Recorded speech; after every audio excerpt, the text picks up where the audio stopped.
ప్రభుపాద పడ్డ కష్టం ఏంటి, మధ్వాచార్య పడ్డ కష్టం ఏంటి, రామానుజాచార్య పడ్డ కష్టం ఏంటి, వాళ్ళని చంపేస్తామని చెప్పి వాళ్ళ వెనకాల పడి ఉన్నారు. అటువంటివన్నీ ఆచార్యులు ఆ పెయిన్, ఆ కష్టం అవన్నీ తీసుకొని వాళ్ళు ఈరోజు ఈ ధర్మం కోసం నిలబడ్డారు. కాబట్టి ఈరోజు మనం కొంతమంది అయినా కానీ ఆ ధర్మాన్ని తెలుసుకునేటువంటి అవకాశం మనకు లభించింది.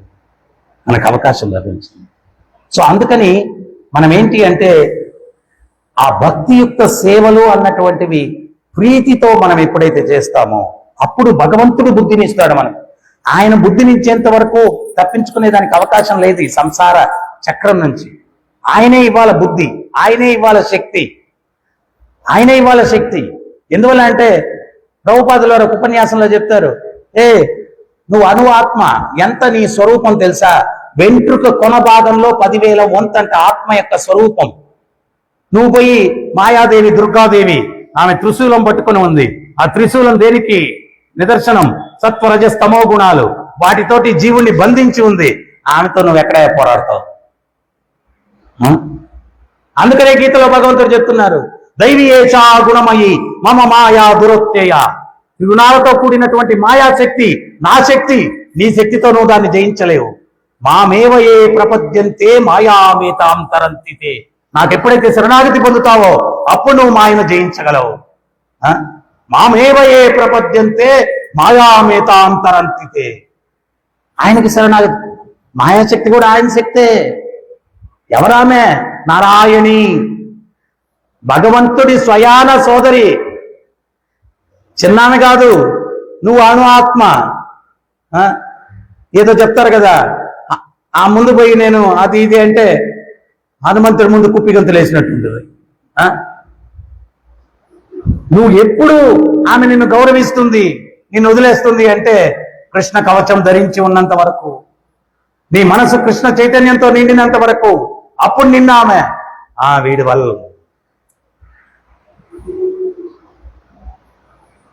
హరిదాస్ ఠాకూర్ వచ్చాడు. ఇక్కడ భగవంతుడు దధామి బుద్ధి యోగంతం అన్నాను కదా, దానికి చూడండి ఎట్లా బుద్ధిస్తాడు. హరిదాస్ ఠాకూర్ దగ్గరికి అందమైన వేశ్య వచ్చింది. వేశ్య వచ్చి, మీరు నవయవనంలో ఉన్నారు, మీతో నేను సాంగత్యం చేయాలనుకుంటున్నాను అనింది. అప్పుడు హరిదాస్ ఠాకూర్ ఏమన్నాడు?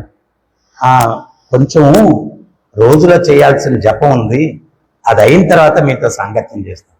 ఇది బుద్ధి, ఇది భగవంతుడు ఇచ్చే బుద్ధి. అక్కడేంటి అంటే ఈయన్ని కాపాడుకోవడమే కాదు, ఆమెను కూడా కాపాడాల. ఈయనొక్కనే కాపాడుకోవడం కాదు, ఆమెను కూడా కాపాడాల. ఏం చేశాడు హరిదాస్ ఠాకూర్?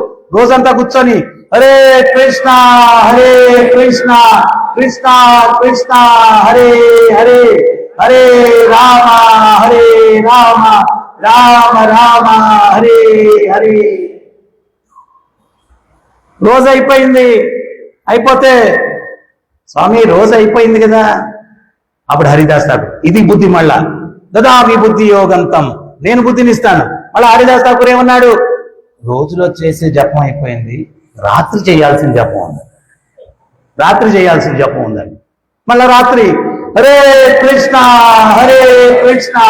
కృష్ణ కృష్ణ హరే హరే హరే రామ రామ రామ హరే హరే. 3 రోజులు అయిపోయింది. ఒక శుద్ధ భక్తుని యొక్క ముఖపద్మముల నుంచి వెలువడినటువంటి ఆ దివ్య నామాన్ని ఆమె శ్రవణం చేయడం వల్ల ఆమె మనసు మారిపోయింది. స్వామి, తండ్రి లాంటి మీ దగ్గరికి తుచ్చమైన భావనతో, ఇంద్రియ భోగ భావనతో వచ్చాను, నన్ను క్షమించండి, మీ శిష్యరేణువుల్లో ఒక శిష్యురాలిగా నన్ను స్వీకరించండి అని చెప్పి పాదాల మీద పడింది. సో ఈ రకంగా భగవంతుడు, నీవు ప్రీతిపూర్వకంగా ఆయన సేవలు చేస్తే ఆయన నిన్ను రక్షిస్తాడు. నీ రక్షణ బాధ్యత ఆయన స్వీకరిస్తాడు. మరి నీ హృదయంలో ఉన్నటువంటి ఆరిషడ్ వర్గాలు అన్నటువంటి బీజాలు తొలగించుకోవాలా అంటే దానికి నువ్వు చేయాల్సింది ఏంటి అంటే, ఆ హృదయంలో ఉన్నటువంటి బీజాలు పోవాలంటే ప్రీతిగా భగవంతుని సేవించుకోవాలా, ప్రేమగా భగవంతుని సేవించు. ఒక్క మాల చేయి, అది ప్రీతిగా చేయాలా. స్వామి, అహో భాగ్యం, ఈ ప్రపంచంలో ఎంతో మంది మూఢజనులు ఉన్నారు, వాళ్ళలో నేను కూడా ఒకడిని. కానీ ఈరోజు గురువు యొక్క కృప వల్ల, మీ కృప వల్ల మీ నామం చేసే మహద్భాగ్యం నాకు లభించిందయ్యా అని ఒక భక్తి భావనతోటి హరే కృష్ణ కృష్ణ కృష్ణ హరే హరే, హరే రామ రామ రామ హరే హరే, ఆ భావనతో చేస్తే, ఆ భావనతో భగవంతుడి గీతలో ఇంకో విషయం చెప్పారు, మహాత్మనంస్తు మాం పార్థ దైవీం ప్రకృతి మాశ్రిత. మహాత్ములు నా దివ్య ప్రకృతి యొక్క రక్షణలో ఉంటారు. మరి ఎవరయ్యా మహాత్ములు? బహునాం జన్మనామంతే జ్ఞానవాన్ మాం ప్రపద్యతే వాసుదేవ సర్వమితి స మహాత్మా సుదుర్లభ. మహాత్ములు అంటే 4 రోడ్ల కూడల్లో పెట్టుంటారు బొమ్మలు. వాళ్ళు మహాత్ములు కాదని చెప్పి కాకులు సన్మానిస్తుంటాయి రోజు. వాళ్ళు కాదు మహాత్ములు. మహాత్ములు ఎవరయ్యా అంటే వాసుదేవ సర్వమితి, వాసుదేవుడే అన్నిటికీ కారణం, వాసుదేవ పరాయణులు, వాళ్ళు మహాత్ములు. అటువంటి మహాత్ములు నా దివ్య ప్రకృతి యొక్క రక్షణలో ఉంటారు, నా దివ్య ప్రకృతి యొక్క రక్షణలో ఉంటారు. సో మనం ఎంత శరణాగతి పొందితే అంత నీ బాధ్యత భగవంతుడు తీసుకుంటాడు. ఇంక నీ చేతుల్లో ఉండదు, నిన్ను నడిపిస్తాడు ఆయన. ఇట్లా నడిపిస్తాడు.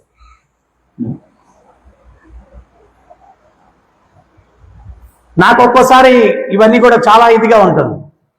నేను బెంగళూరు టెంపుల్లో ఉన్నాను.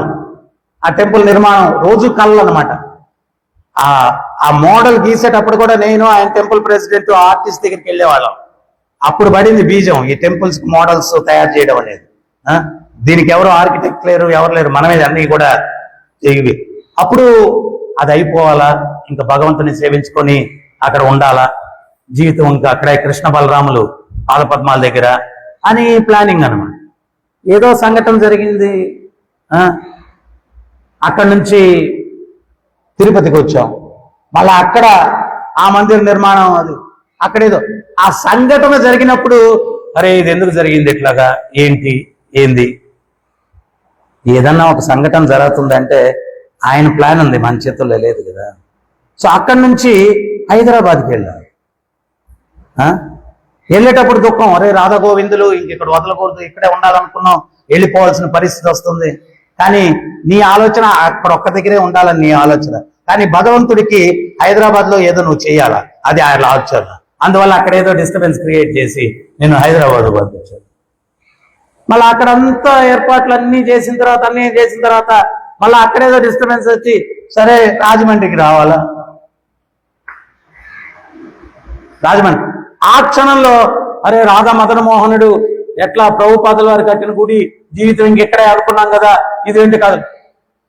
మరి ఇదంతా ఇక్కడ మీ మధ్యలో ఎట్టు కూర్చోవాలా, ఈ నిర్మాణం జరగాల, ఇవన్నీ జరగాల. మరి భగవంతుని ప్లాన్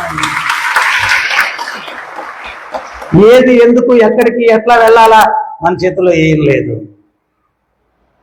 అందుకనే రాహుగణుడు జడభర్తుడి మధ్య సంవాదంలో జడభర్తుడు చెప్తాడు, ఏమయ్యా నాటకం వేసేటప్పుడు ఆర్టిస్టులకు ఫ్రీడమ్ ఉండదయ్యా, డైరెక్టర్ చెప్తే అట్లా యాక్ట్ చేయాలా అంటాడు.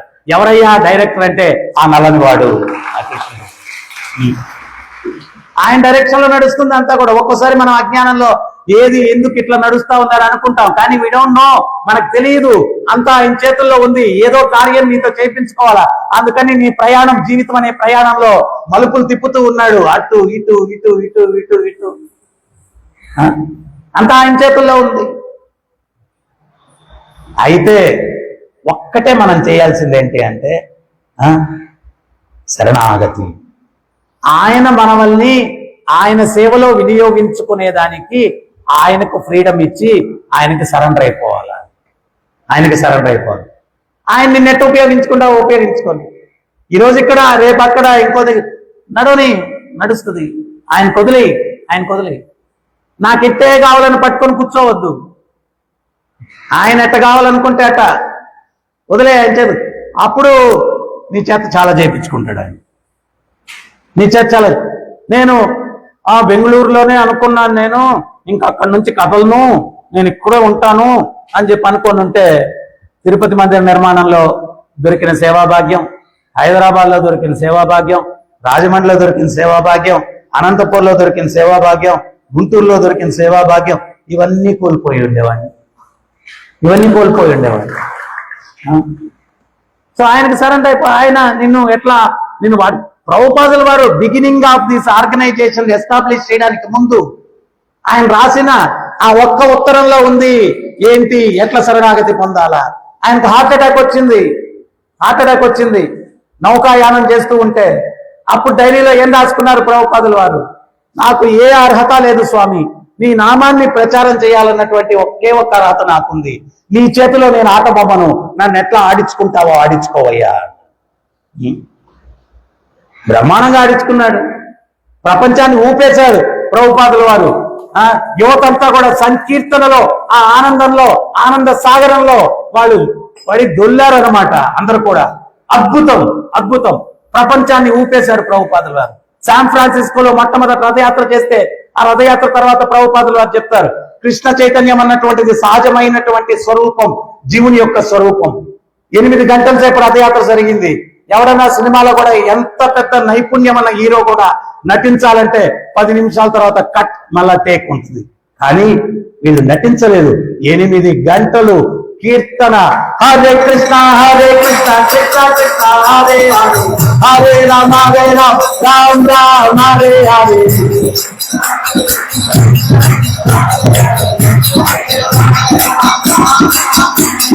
హరే కృష్ణ కృష్ణ కృష్ణ హరే హరే, హరే రామ రామ రామ హరే హరే.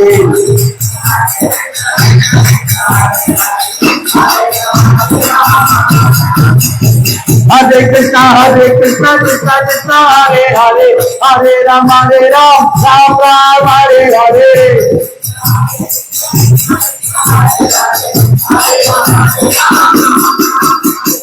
హరే కృష్ణ కృష్ణ కృష్ణ హరే హరే, హరే రామ రామ రామ హరే హరే.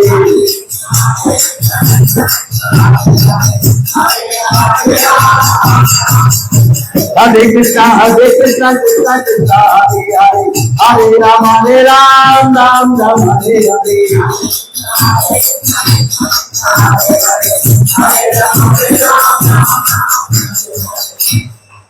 ప్రభుపాదులు వారు చెప్పారు, 8 గంటలు ఎవడో నటించలేడు కంటిన్యూస్ గా, ఎంత పెద్ద ఆస్కార్ అవార్డు విన్నర్ అయినా కానీ. ఇది నటన కాదు, ప్రతి ఒక్క జీవుని యొక్క స్వరూపం. జీవేర స్వరూపో నిత్యేర కృష్ణదాస్, కృష్ణుని యొక్క దాసుడు ప్రతి ఒక్క జీవుడు కూడా. మేము ఊరికి అట్లా స్క్రాచ్ చేశాము, వాడి యొక్క స్వరూపం బయటపడింది, వాడు అద్భుతంగా కీర్తనలో నృత్యం చేస్తూ పాల్గొన్నారు యువతంతా కూడా అని ప్రభుపాదులు గారు. ఈ యొక్క ఆర్గనైజేషన్ ఎంతమంది అభాగ్యుల యొక్క జీవితాలను కాపాడింది. ఒకసారి నేను బుక్ డిస్ట్రిబ్యూషన్ సెమినార్, ఇది world wide book distribution program మాయాపూర్లో జరుగుతుంది అనమాట. వాళ్ళ ఎక్స్పీరియన్సెస్ చెప్తారు అక్కడ, ఆ పుస్తక వితరణ వల్ల జరిగిన ఎక్స్పీరియన్సెస్. ఒక వ్యక్తి ఏదో మనస్పర్ధల వల్ల భార్య వదిలేసిందంట. ఎప్పుడు వదిలేసింది? వాడికి వ్యాపారంలో నష్టం వచ్చేసరికి భార్య వదిలేసింది, పిల్లల్ని తీసుకెళ్ళిపోయింది, వ్యాపారంలో నష్టం, చాలా దుర్భరంగా ఉంది. ఆ రోజు అతను సూసైడ్ చేసుకోవాలని నిర్ణయించుకున్నాడు. ఇంట్లో హాల్లో సోఫాలో కూర్చొని సూసైడ్ ఎట్ట చేసుకోవాలా, చాలా ధైర్యం ఉండాలి సూసైడ్ చేసుకోవాలని. ఒక పక్క జీవితం అనే దానికి తట్టుకోలేక పిరికిదనం, ఇంకో పక్క సూసైడ్ చేసుకునే దానికి ధైర్యం, 2 ఉన్నాయి ఆడ. జీవితాన్ని ఫేస్ చేయలేనటువంటి పిరికితనం, ఇంకోటేమో ధైర్యం, ఎట చనిపోవాలా. ఆడు ప్లాన్ చేస్తా ఉంటే ఒక భక్తుడు పుస్తక వితరణ చేస్తూ ఆడికి ఒక పుస్తకాన్ని ఇచ్చి, జీవితంలో నీకు 4 రోడ్ల మధ్యలో ఉన్నావు, 4 రోడ్లు క్లోజ్ అయిపోయాయి, ఇంట్లో తలుపులన్నీ క్లోజ్ అయిపోయాయి, ఎట్టెళ్లాలో తెలియట్లేదు, అప్పుడు ఈ పుస్తకం తెరువు, నువ్వు నీ జీవితానికి కొత్త మార్గం అనేది తెరుచుకుంటది అని ఏదో ఇటువంటి డైలాగులు చెప్పి అమ్మాడు అనమాట. ఆ పుస్తకం కబోర్డ్లో కనిపించింది. ఇట్లా కూర్చొని అటా చూస్తున్నాడు ఎట చనిపోవాలని ప్లానింగ్ కోసం. ఆ పుస్తకం కనిపించింది. ఆ భక్తుడు చెప్పాడు కదా, ఆ పుస్తకం తీసుకున్నాడు, చదివాడు, దాంట్లో అడ్రస్ ఎత్తుక్కున్నాడు, ఇస్కాన్ టెంపుల్. పరిగెత్తుకుంటూ ఇస్కాన్ టెంపుల్కి వచ్చాడు. ఇట్లాగ ఉపన్యాసం జరుగుతూ ఉంటే ఆ ఉపన్యాసంలో పాల్గొన్నాడు. తర్వాత అక్కడ భక్తులతో చర్చించాడు. తర్వాత బోడి కొట్టుకున్నాడు, పిల్లలు పెట్టుకున్నాడు. ఆడికి అన్ని కష్టాలు పోయాయి, కొత్త జీవితం ఓపెన్ అయింది. కృష్ణ చైతన్యం అనేటువంటి జీవితము. మాయాపూర్కి వచ్చాడు, చెప్పాడు ఈ విధంగా ఇది జరిగింది. ఇక్కడ ఒక సంఘటన జరిగింది. మన లైఫ్ మెంబర్ ఒక ఆయన, వాళ్ళ తమ్ముడు ఏదో అట్లాంటి సిచ్యుయేషన్ లో ఉంటే ఒక సండే రోజు ఉపన్యాసానికి తీసుకొని వచ్చాడు. వాళ్ళు వారం రోజుల నుంచి ఆడు ఎక్కడన్నా సూసైడ్ చేసుకుంటాడని చెప్పి పక్కనే వెంట పెట్టుకొని తిరుగుతూ ఉన్నారంట.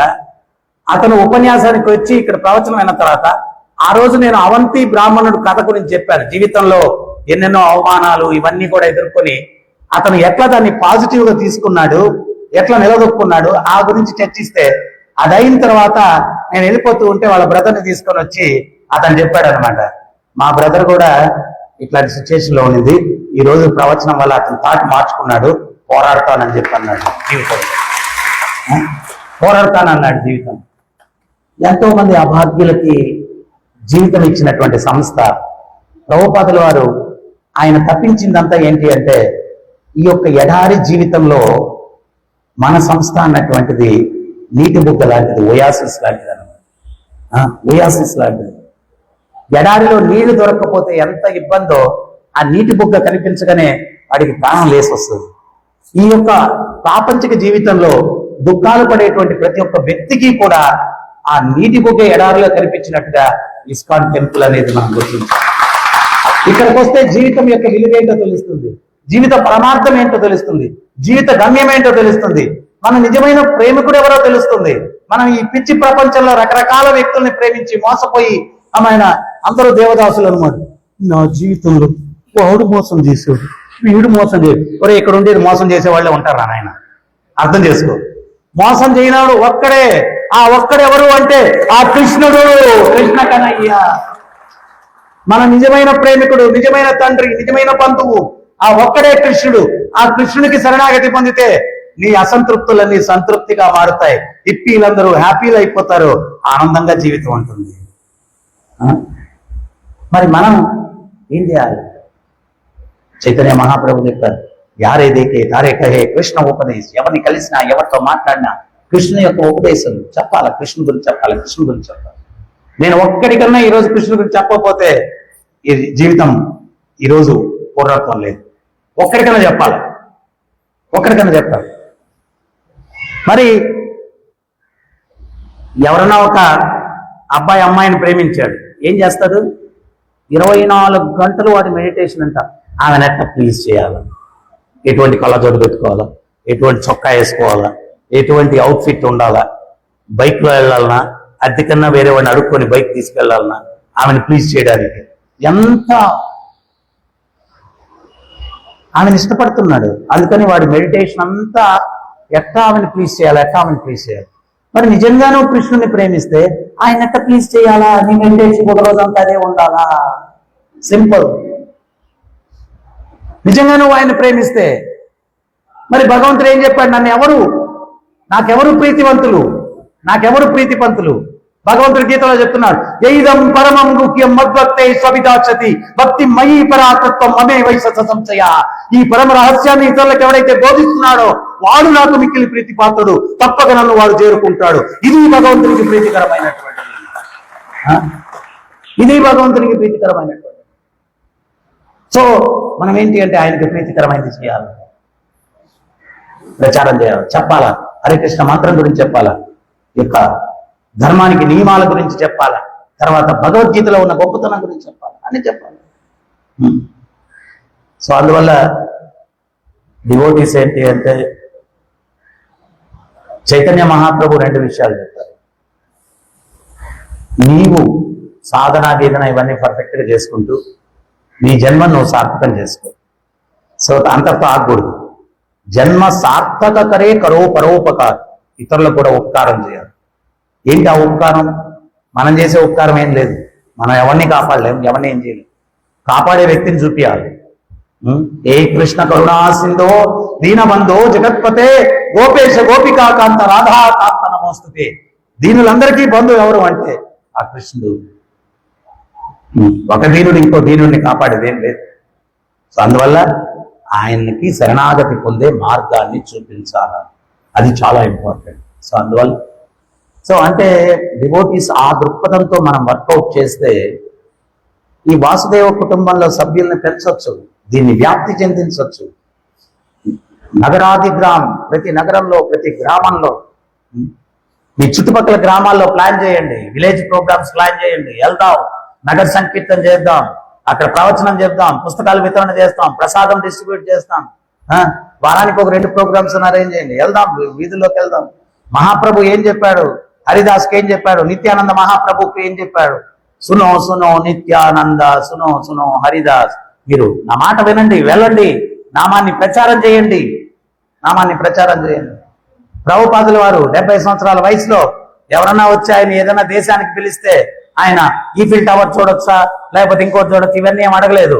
అక్కడ ఎంతమందిని నేను కలవచ్చు, ఎన్ని ప్రవచనాలు చెప్పొచ్చు, ఎంతమందికి భగవద్గీతను గురించి చెప్పొచ్చు, ఇది ప్రభుపాదుల వారు. మనం కూడా అదే ఉండాలి. ఎంతమందిని మనం కలవాలా, ఎంతమందికి భగవద్గీత బోధించగలగాల, ఎన్ని కార్యక్రమాలు మనం ఏర్పాటు చేయగలం, ఇది ఉద్యమం ముందుకెళ్ళాలి. అందుకనే ప్రభుపాదుల వారు చెప్పారు, మంది మఠం కాదు, మూమెంట్. మఠం అంటే మఠం వేసుకొని కూర్చొని శుభ్రంగా తినేసి పడుకోవడం, మఠం కాదు, movement. International society for Krishna consciousness, ఇది మూమెంట్, కృష్ణస్ మూమెంట్. అంటే మూమెంట్ అంటే కదిలేది, ముందుకెళ్ళాలి.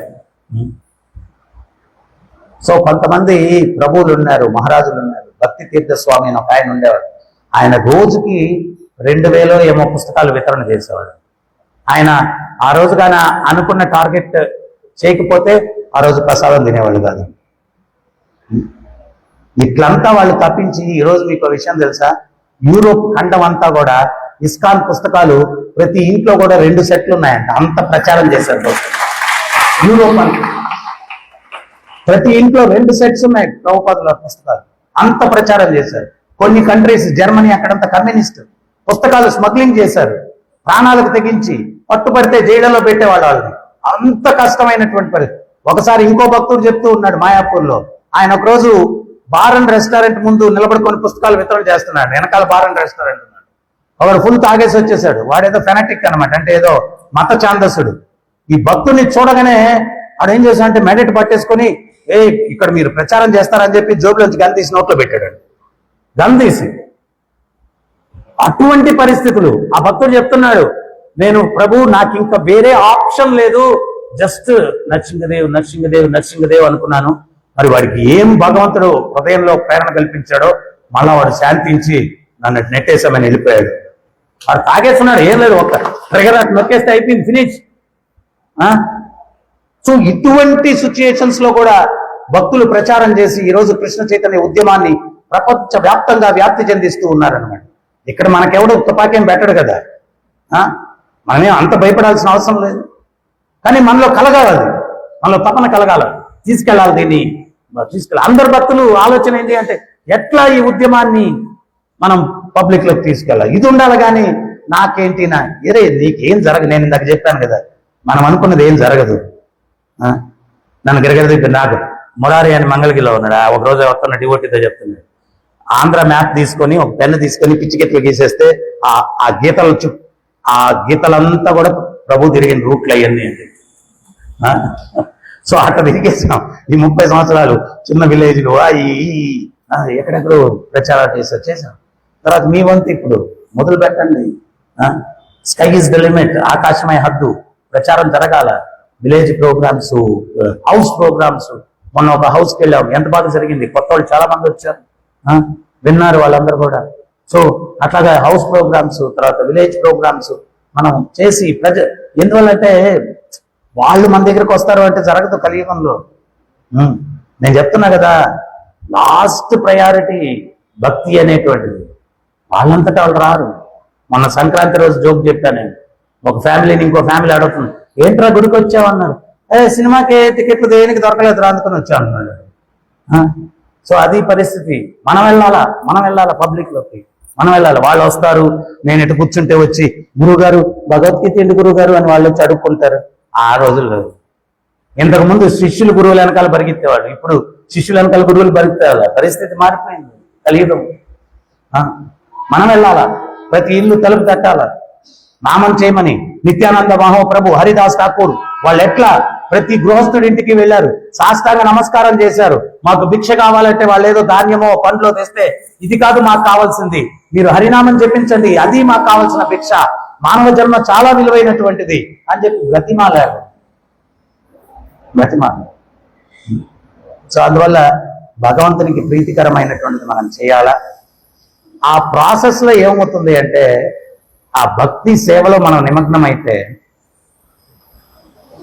మహాదావాగ్నిలో ఎంత ఇంధనాన్ని వేసినా మార్చి మసి చేసేస్తుంది. నేను బిగినింగ్ ఆఫ్ ద ప్రవచనం ఏం చెప్పాను, ఇక్కడ అరిషడ్ వర్గాల బీజాలు హృదయంలో ఉన్నంత వరకు డేంజరే అని చెప్పాను. ఇట్లాగా మనం భక్తియుక్త సేవలు చేసుకుంటూ పోతూ ఉంటే ఆ అగ్నిలో, భక్తి అనేటువంటి అగ్నిలో ఈ అరిషడ్ వర్గాలన్న బీజాలు మాడి మసై పొడైపోతాయి. మనం భక్తి రక్షింపబడుతున్నాం. ఇంకా వేరే మార్గం లేదు. 24 గంటలు దాన్ని ఎట్ట తొలగించుకోవాలని ఆలోచించుకోవడం వేస్తే, నువ్వు భక్తియుక్త సేవలు పవిత్రంగా ప్రీతిగా చేసుకుంటూ పో, ఆటోమేటిక్ గా అవి దహింపబడతాయి. హరే కృష్ణ. ఎవరికైనా ఏమైనా సందేహాలు ఉన్నాయి?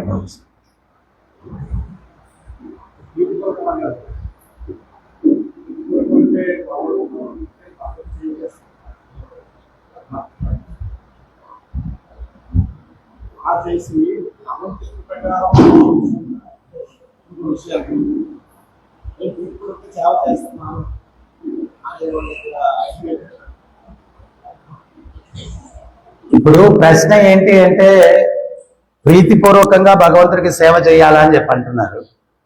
వాళ్ళకి ఇష్టం వచ్చినట్టు చేసేసి అది ప్రీతిపూర్వకంగా చేస్తున్నాను అని అనుకుంటే అది ఎట్లాగా? అదే కదా వచ్చినాం. ఇప్పుడు ఒకటేంటి అంటే,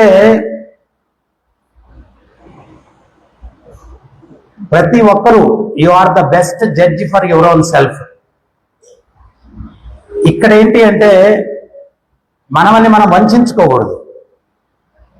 డాక్టర్ దగ్గరికి వెళ్ళి అయ్యా నీ రోగం ఏంటని చెప్పమంటే, మనం ఆయన దగ్గర మన సిమ్టమ్స్ దాచేసి అంతా బాగానే ఉందండి, కొంచెం మెడిసిన్ ఇచ్చేయండి నాకు. అరే నీకేం బాగాలేదో చెప్పు, నీ లక్షణాలు చెప్తే అప్పుడు దానికి తగ్గ మెడిసిన్ ఇస్తాడు. నీ లక్షణాలు ఏం చెప్పకుండా అక్కడ నువ్వు డాక్టర్కి నువ్వు ఓపెన్ అవ్వకపోతే నిన్ను నువ్వు వంచుకున్నట్టు కదా. సో అట్లాగే ఇక్కడ కూడా ఏంటి అంటే, నటించకూడదు, జీవించాలా. నటించకూడదు, భక్తిలో జీవించాలా. ఓకే, చెప్పొద్దు పబ్లిక్ లో ఏంది అంటే నేను ప్రీతిగా చేయట్లేదు అనేది చెప్పొద్దు. ఎందుకంటే ప్రిస్టేజ్ ఒకటి ఏడ్చింది కదా మనం, చెప్పొద్దు. కానీ పూర్వాచార్యులు ప్రీతిగా చేసిన వాళ్ళందరినీ గుర్తుకు తెచ్చుకో. ఆ స్టాండర్డ్ లో నేను చేస్తున్నానా లేదా కంపేర్ చేసుకో.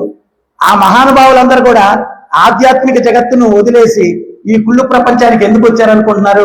మనలాంటి వాళ్ళకి ఒక ఉదాహరణ చూపించడానికి. లేకపోతే ఆధ్యాత్మిక జగత్తులో వాళ్ళందరూ కూడా నిత్య పార్షదులు, వాళ్ళు భగవంతుని యొక్క నిత్య సాంగత్యం చేసేటువంటి వ్యక్తులు. వాళ్ళు అక్కడి నుంచి ఈ కుళ్ళు ప్రపంచానికి ఎందుకు వచ్చారు అంటే మనలాంటి వాళ్ళకి మార్గదర్శనం ఇవ్వడానికి. మరి వాళ్ళు ఎట్లా ప్రీతిగా చేశారు? ఆ ప్రీతి స్టాండర్డ్ నా ప్రీతి స్టాండర్డ్ ఒకటేనా? కంపేర్ చేసుకోవాలి. ఊరికే మనం అనుకుంటే కాదు, మేము కూడా చాలా ఇది. నీ ఆత్మ పరిశీలన చేసి కరెక్టా కాదా చేసుకో. ఎందువల్లంటే రిజల్ట్ రావాలంటే నువ్వు డాక్టర్ దగ్గర కపటంగా వ్యవహరిస్తే నీకే నష్టం. భక్తిలో కూడా సేమ్. నువ్వు కపటంగా భక్తి చేస్తే నీకే నష్టం. అది నిన్ను నువ్వు ఉద్ధరించుకోవాలంటే నిజాయితీ ఉండాలి భక్తిలో చేసేదాన్ని. అప్పుడు నిన్ను నువ్వు ఉద్ధరించుకో. అందుకనే ఆచార్యులు ఏం చెప్పారంటే, మహాజనుల యొక్క అడుగు చాడలు నడువు, వాళ్ళు ఎట్లా నడిచారో అట్లా నడవాల. అంటే నువ్వు దురాత్మగా ఉండి నేను మహాత్ముడు అని చెప్పి నీ పాదాలకు నువ్వు పూజ చేసుకుంటే ఉపయోగం లేదు. వాళ్ళు స్టాండర్డ్ సెట్ చేశారు, దానికి అనుగుణంగా ఉన్నాయా లేదా కంపేర్ చేసుకో, అంతే. హరే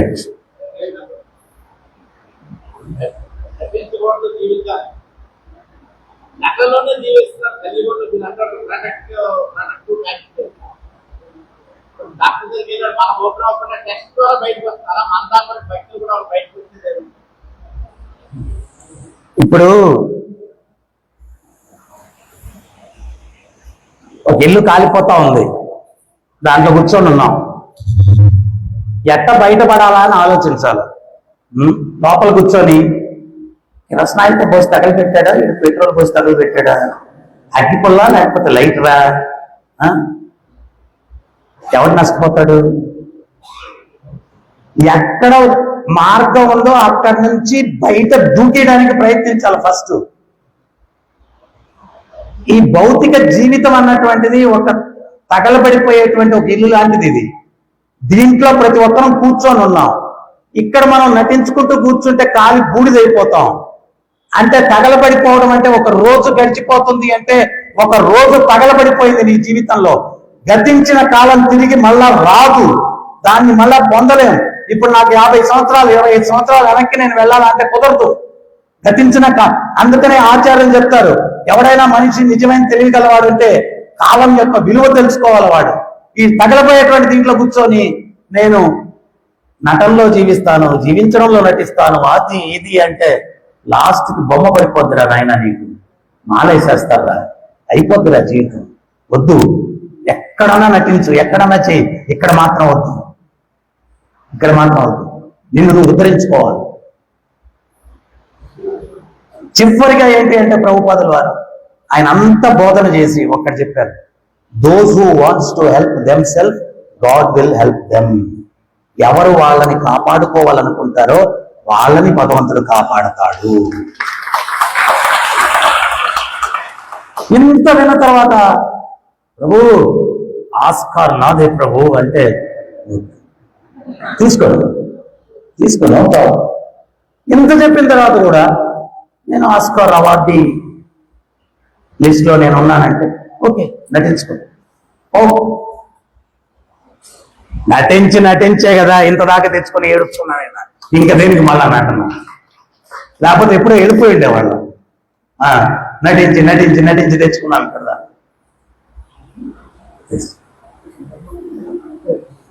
ఏంటంటే ఇప్పుడు అందరూ సోషల్ మీడియాలో మతపరచాలు చేస్తారు,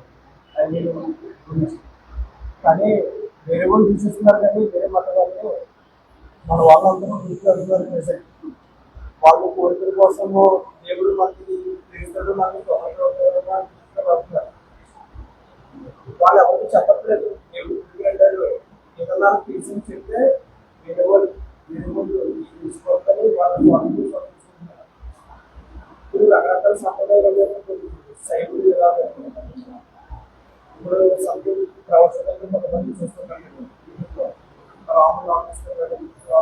ఇలా పక్కన చెప్తారు, ఒకరు ప్రవేశిస్తారు.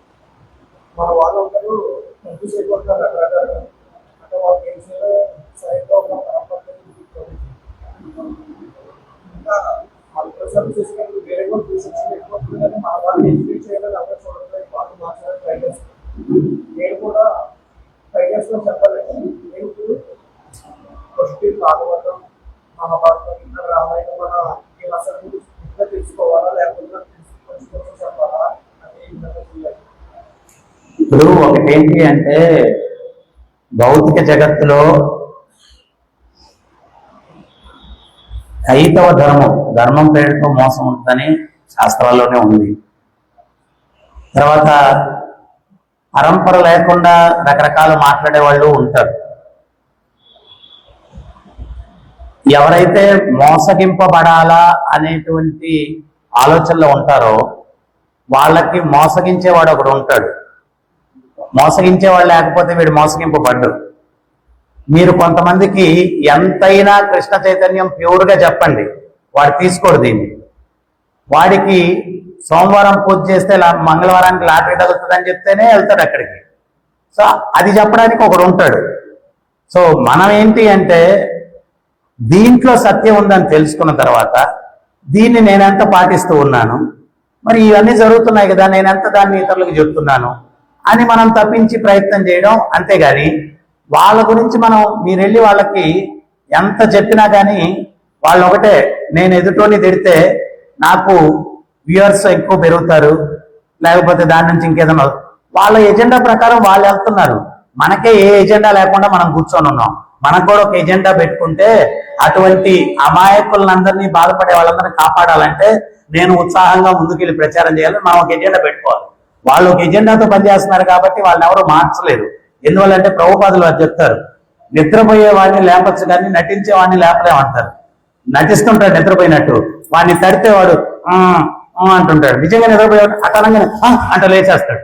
నటించేవాడిని వాడిని ఎంత తట్టినా కానీ అంటుంటాడు వాడు. సో వాళ్ళందరూ కూడా వాళ్ళకి తెలుసు వాళ్ళు చేసేది తప్పని, కానీ వాళ్ళు ఏదో ఒకటి ఇట్లాంటివి చెప్పి వాళ్ళ పాపం గడుపుకోవాలని చెప్పి అనుకుంటున్నారు. కానీ నేను అదే చెప్పాను లాస్ట్ టైం, ఏంటి అంటే ఇస్కాన్ అనేది ప్రపంచవ్యాప్తంగా అందరికీ తెలుసు.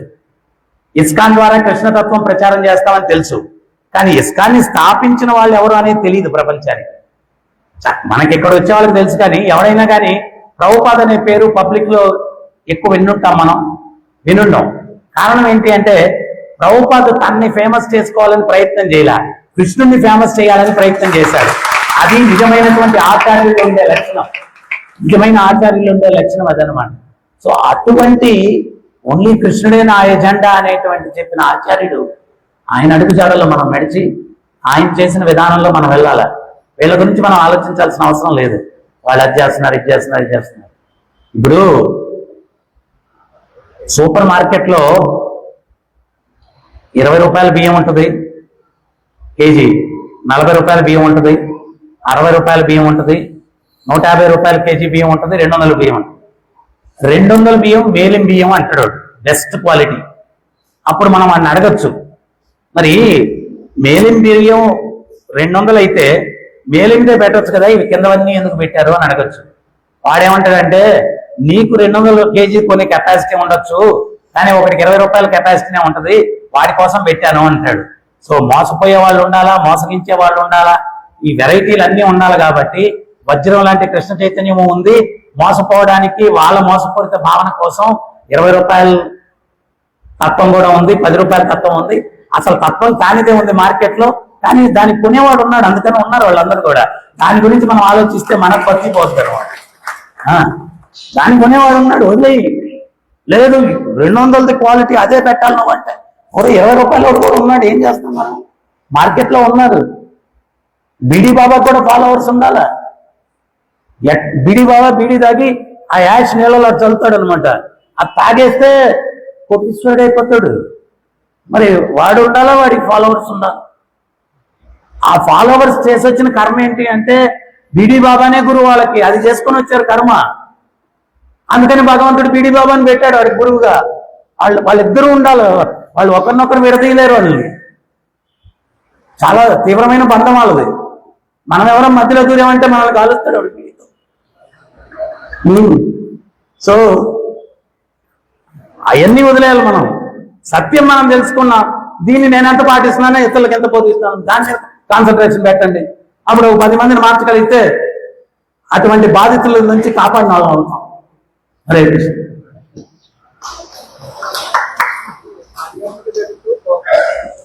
ఆధ్యాత్మిక జగత్తు పూర్ణత్వంతో కూడింది, భౌతిక జగత్తు ద్వంద్వపూర్ణంతో కూడింది అని చెప్తారు. ద్వంద్వపూర్వం అంటే ఆత్మ అనాత్మ అని చెప్తారు. అంటే నా భగవద్గీత ఆత్మ అనాత్మ. ఆధ్యాత్మిక జగత్తు పూర్ణత్వంతో ఉంది, భౌతిక జగత్తు ద్వంద్వాలతో ఉంది. ద్వంద్వం అంటే ఏంటి అంటే భౌతికం ఆధ్యాత్మికం రెండు ఉంటాయి ఇక్కడ. ఆధ్యాత్మిక జగత్తులో భౌతికం ఉండదు. జీవుడు ఏంటి అంటే తటస్థ శక్తి, జీవుడు తటస్థ శక్తి. దానికి బెస్ట్ ఎగ్జాంపుల్ ఏంటంటే మనమే. ఇక్కడ ఉన్నంత వరకు మనకి ఎట్లుంటుందంటే కృష్ణ నిన్ను సేవించి ధరించాలా అంటాం. గేటు దాటి బయటకు వెళ్ళంగానే ఇంత పెద్ద భౌతిక జగత్తు నా కోసమే ఉంటే నేను కృష్ణుడి కోసం అనుకుంటున్నాను, ఎంత తప్ప అనుభవించేసి మళ్ళా వస్తాను స్వామి అని చెప్పి గేటు దాటంగానే. అదే ద్వంద్వం అంటే, రెండు ద్వంద్వం. సో భౌతిక జగత్తు ద్వంద్వం రెండు ఉంటాయి. ఆధ్యాత్మిక జగత్తులో ఓన్లీ కృష్ణ, ఇంకేం ఉండదు అన్నమాట. సో మనం ఏంటి అంటే ఆధ్యాత్మిక జగత్తుకి వెళ్ళాలంటే ఆ ద్వంద్వంలో ఒకటి తీసేయాలి. భౌతికం అనేది తీసేసి చైతన్యంలో పూర్తి ఆధ్యాత్మికం సంపూర్ణంగా మనం ఎప్పుడైతే చైతన్యాన్ని పొందుతామో అప్పుడు సంపూర్ణ ఆధ్యాత్మిక భావన ఉండేటువంటి ఆధ్యాత్మిక జగత్తుకు వెళ్ళడానికి అర్హులం అవుతాం. అది క్వాలిఫికేషన్ అక్కడికి వెళ్ళాలండి. హరే కృష్ణ. గేట్ దాటినా కానీ గుర్తుపెట్టుకోండి. హరే కృష్ణ. ఏం పేరు?